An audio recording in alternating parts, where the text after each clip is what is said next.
What's going on, everybody? Hope you're all having a fantastic day today.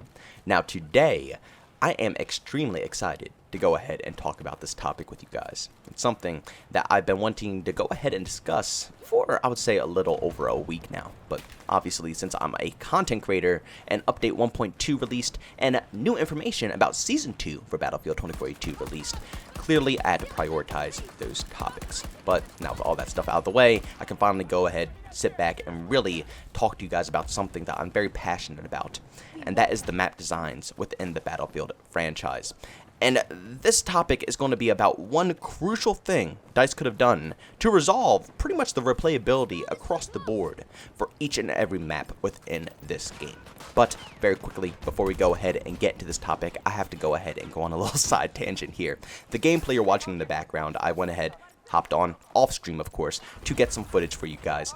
And I have not played too much of this update, so I don't know many things that they changed. But while I went ahead and did this little gameplay session, I've noticed one crucial thing that is going to really ruin the gameplay for a lot of individuals, and that is a buffed Pike, whatever the hell you want to call that chick.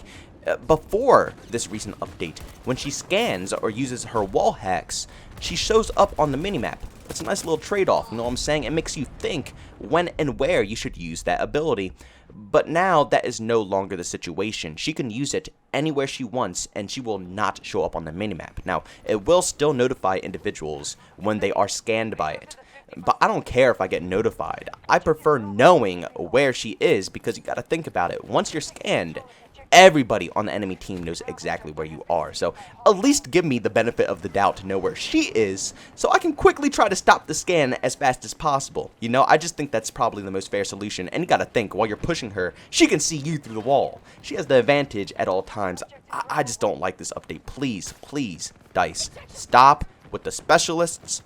We don't even want them. We want the traditional class system. It's as easy as that. But again, that's enough with the side tangent. Today I want to go ahead and talk about the map designs within Battlefield 2042. Now, this commentary was inspired once again by CityBit's designs. We talked about their designs a little while ago, I think maybe 3 videos ago, where they went ahead, made replicas of each and every map, but kind of redesigned in their own unique twist.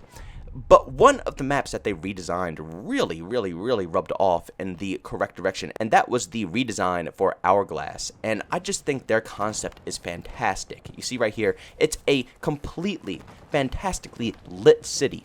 And obviously, the Hourglass that we're playing currently is just a complete open desert, and the city is non-existent. The stadium is absolutely torn down.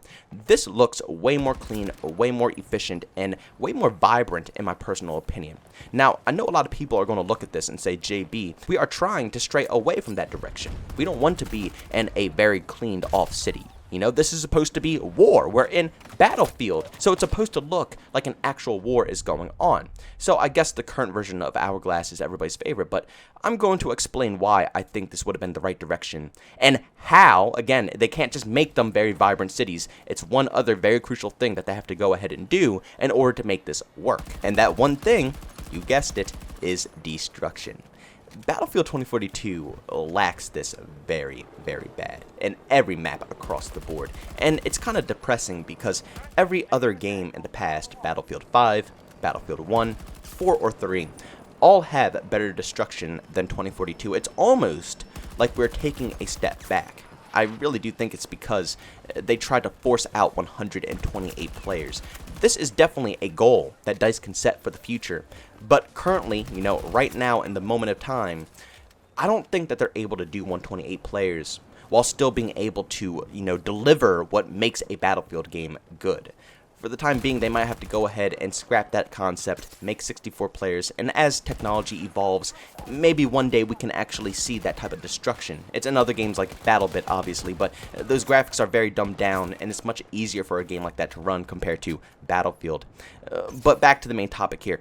The game, in order for it to look that lit, that vibrant, and that complete, would require destruction. How cool would it be for all of us players, to go into these maps and they're completely lit, they're completely intact. You know, it doesn't look like a war has been going on. There's no sandbags lit everywhere or any, battlegrounds. It's just a normal looking area. How cool would it be for us to go in and turn that normal looking area into an absolute war zone instead of the developers having to do that for us? You know, we're asking the developers to go ahead and put this together in front of our own eyes. So every time we load into the game, it's now like Kaleidoscope. And I gotta admit, I like how Kaleidoscope is now. It's much better than the previous form, and it actually looks like it's a war going on in these areas compared to how it was back before this update.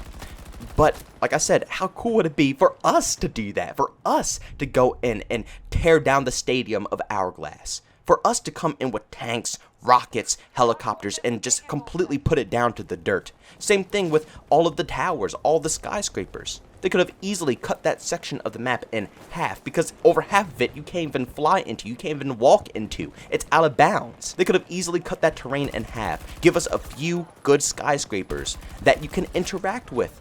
Imagine if we can get Siege of Shanghai ×3. That's what I was expecting when they said this game is going to be next gen, but sadly they weren't really able to deliver. But again, like I said, imagine this map being completely clean, no war-torn areas.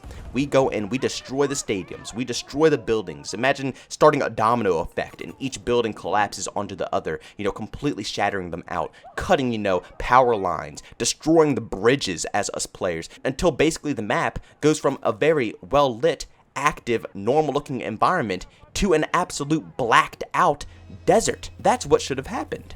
And again, I want to make it very clear, because it might sound like I'm going against my word from what I was saying a while ago, because I've been asking for a long time to see more grittier environments when it comes to Battlefield 2042, and now here I am saying, clean environments aren't going to look bad. Clean environments are fine. I want to make it very clear. In any other game like Battlefield 3, 4, 1, 5, I said it before, it makes sense, because they're actually at war. The engagements that you are, joining in are real conflicts in areas that are already war-torn. It makes sense. Battlefield 2042, on the other hand, this technically is not a war going on. It's basically countries trying to scrap together as many resources as they could possibly get. So a lot of these environments are not war-torn areas. They are completely clean areas, normal places that could potentially even have civilians, lurking around, working around in these areas. And out of the blue, because of something that either lands there, a satellite that might have fallen from the sky to give national security information, anything could be going down in these spots. And now the forces are coming in to start fighting for what is in the area. You see, so only in this game, I feel like this could have worked out fantastic. In other games, I wouldn't enjoy this, but I could truly see a vision of giving us clean landscapes, because it fits the environment that we're actually fighting in. But once again, it would have only worked if it had destruction. No destruction, it continues to look like a very clean city. Before this update in Kaleidoscope, once you're finished the battle, it looks like nothing ever happened. And that's how it looks in all the other maps. Kaleidoscope, the only reason it looks like anything happened is because the developers had to add that stuff into the game. The developers had to add in props to make it look like something's going on. But we truly didn't have any effect. You might have been able to knock a sign off the top of the building, but that's it. Actually tearing down buildings, tearing down walls, tearing down anything in this game is non-existent. So the aftermath of this whole overall fight means nothing to me. And the clean maps are disgusting, and that's why people are begging for them to look more war-torn, because we as the consumer, we as the players, can't make them look war-torn on our own. So I will say, the way DICE is handling these maps, they're going in the right direction. I don't think they can do anything else, because destruction is just simply not going to be implemented into this game. But the purpose of this video was to kind of show you guys that clean landscapes aren't the worst of the worst. The only problem is that we can't manhandle these clean landscapes. We have to leave them be and let them continue to look clean while we're fighting an overall battle on top of them. It just doesn't seem logical. So I guess, sadly, at this point, we are going to have DICE just completely overhaul all the maps to make them look a little bit more gritty. I really wish that they stuck with their guns and made a good game, because the atmosphere of this title was phenomenal in my opinion. I love the backstory that they had cooking up for it, but they just didn't excel with it. They didn't take it and keep pushing. But ladies and gentlemen, thank you so much for checking out this video. If you enjoyed it, make sure you leave a like. If almost I hate it, leave a dislike. Also, if you're brand new and enjoy the content, don't forget to subscribe and hit that notification button. Also, want to chat with me, there's two ways to do so. I have Twitter and Discord, put the link down in the description. And also, want to catch me with live streams of video games, do over on Twitch. That's in the description as well. But guys, thanks so much for checking out this video, and I'll see you on the next one. Peace out.